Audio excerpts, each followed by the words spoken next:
didgeridoo. A didgeridoo is an Australian Aboriginal instrument that is a long, hollow tube.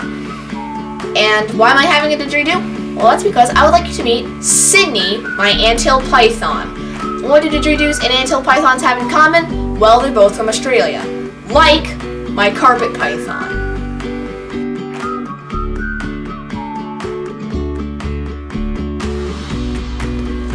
We named Sydney Sydney because Sydney is a city in Australia, and the name Sydney works for both boys and girls, and that's good because we actually don't know the gender of Sydney. The scientific name of the Anthill Python is Antaresia perthensis. Even though they don't live in Perth, Perth is the closest big city to where they do live. We already mentioned the common name Anthill Python, and that is because in Australia they like to hang out on top of termite mounds, and the locals call them anthills. And you may also hear the common name Pygmy Python. The experts who wrote this book generally refer to it as Pygmy Python, but I'm still going to keep it as Anthill Python. And this works because it's a very small python. In fact, the Pygmy Python is the shortest species of python in the world.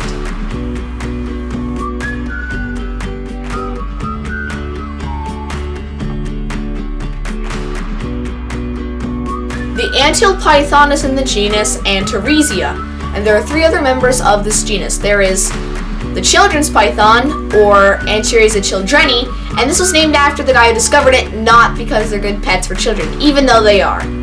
There is the Stimson's python, or Antaresia stimsoni, which was also named after the guy who discovered it, and there is the spotted python, or Antaresia maculosa, and maculosa literally means spot in Latin.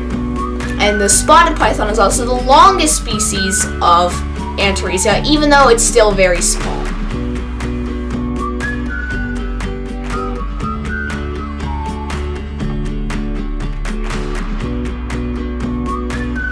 I said that they don't actually live in Perth, and they live to the north and east of Perth, and that area is extremely harsh habitat.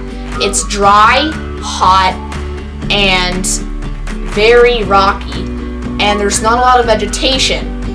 The main kind of vegetation is spinifex grass, which grows in very thick clumps, and there's also some very hardy trees and scrubs.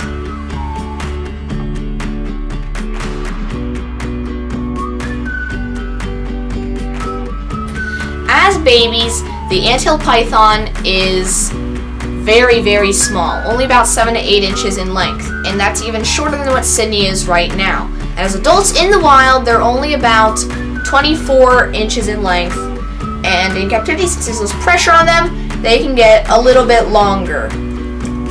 And as an adult, the smallest python in the world is about the size of the longest python in the world, the reticulated python, as a hatchling.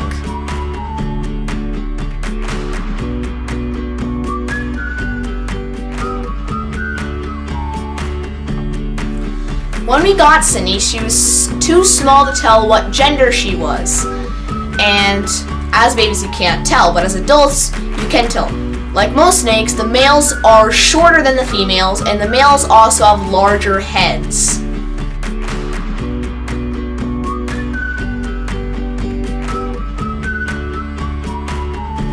In the wild, Anthill pythons eat Gahira geckos and other small reptiles, and also some small mammals. In captivity, they eat frozen thawed mice.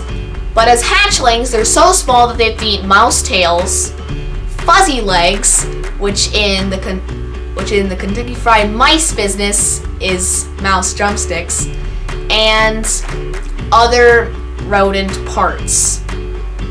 But Sydney's big enough that she can eat a full-sized Pinky Mouse. Small Pinky Mouse.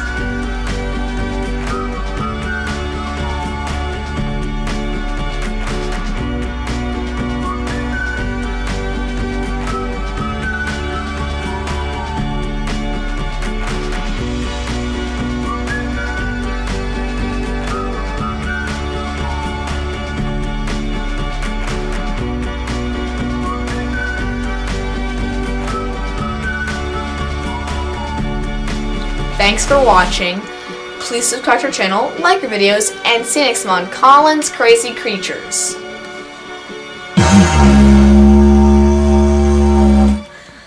And cheerio, mates!